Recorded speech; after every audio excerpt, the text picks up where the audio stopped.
ये सत्य की जीत एक प्रेरणादायक कहानी है। बहुत समय पहले की बात है।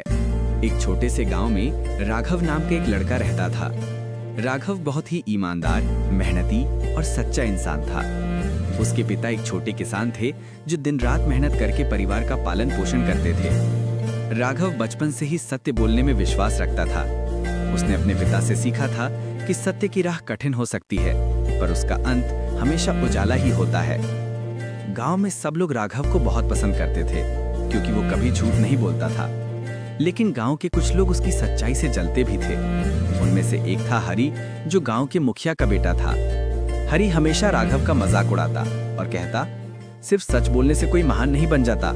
जिंदगी में आगे बढ़ने के लिए चालाकी जरूरी है। राघव बस मुस्कुरा देता और कहता, मुझे विश्वास है कि भगवान हमेशा सत्य के साथ होते हैं। एक दिन गांव में एक बड़ी घटना घटी। गांव के मंदिर में रखी सोने की मूर्ति गायब हो गई। ये मूर्ति बहुत पुरानी और पूजनीय थी। पूरे गांव में हड़कंप मच गया। मुखिया ने ऐलान किया कि जो भी मूर्ति चुराने वाला होगा उसे सजा मिलेगी। अगले दिन कुछ लोगों ने झूठी अफवाह फैला दी कि राघव ही चोर है, क्योंकि उसे पिछली रात मंदिर के पास देखा गया था। ये सुनकर राघव बहुत दुखी हुआ। वो बोला, मैंने कुछ नहीं किया, मैं निर्दोष हूँ। लेकिन हरी ने मौके का फायदा उठाया और सबके सामने बोला, यही झूठा लड़का हमेशा अपने सच की बातें करता है। अब देखो इसका असली चेहरा। मुखिया ने कहा, हम बिना सबूत के किसी को दोषी नहीं ठहरा सकते। कल सुबह पंचायत में सबको बुलाया जाएगा। अगले दिन पूरा गांव पंचायत में इकट्ठा हुआ। मुखिया ने कहा, जो भी मूर्ति लौटाएगा उसे माफ किया जाएगा। सब लोग चुप थे। तभी राघव आगे बढ़ा और बोला, मैंने चोरी नहीं की, लेकिन मैं सच्चाई सामने लाने में आपकी मदद कर सकता हूँ। सब लोग चौंक गए। मुखिया ने पूछा, कैसे? राघव ने कहा, मैं जानता हूं कि भगवान सब देखते हैं। अगर हम सब उनके सामने सच बोलेंगे तो असली दोषी खुद सामने आ जाएगा। मुखिया ने मंदिर के सामने सभी गांव वालों को बुलाया। सबको एक एक घड़ा दिया गया, जिसमें अंदर भगवान की मूर्ति का नाम लिखा था।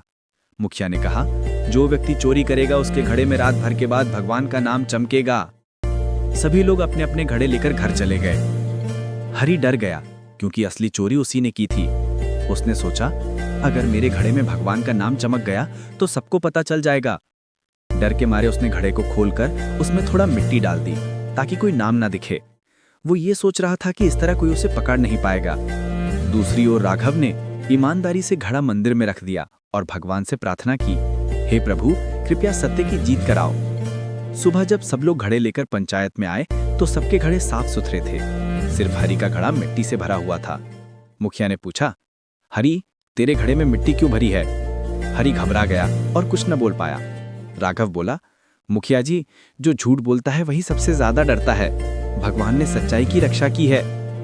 मुखिया ने आदेश दिया कि हरी के घर की तलाशी ली जाए। तलाशी में मंदिर की सोने की मूर्ति वहीं मिल गई। सारे गांव वाले चकित रह गए। हरी शर्म से सिर झुका लिया। उसने सबके सामने राघव से माफी मांगी। मुखिया ने कहा, राघव, तूने न केवल अपनी सच्चाई साबित की, बल्कि गांव को सिखाया कि सत्य की राह पर चलने वाला कभी हारता नहीं। उस दिन से राघव गांव का सबसे सम्मानित व्यक्ति बन गया। मुखिया ने उसे मंदिर की देखरेख की जिम्मेदारी सौंपी। हरी ने भी अपने कर्मों पर पश्चाताप किया और राघव से कहा, मुझे माफ कर दो भाई, अब मैं भी सच्चाई के रास्ते पर चलूंगा। राघव ने मुस्कुराकर कहा, भाई, देर से सही, पर अगर मन से कोई बदल जाए तो वही सबसे बड़ी जीत होती है। हमें इस कहानी से ये सीख मिलती है, सत्य की राह कठिन जरूर होती है, लेकिन उसका अंत हमेशा विजय और सम्मान से होता है। झूठ चाहे जितना भी चालाक हो, एक दिन सच्चाई के आगे झुक ही जाती है।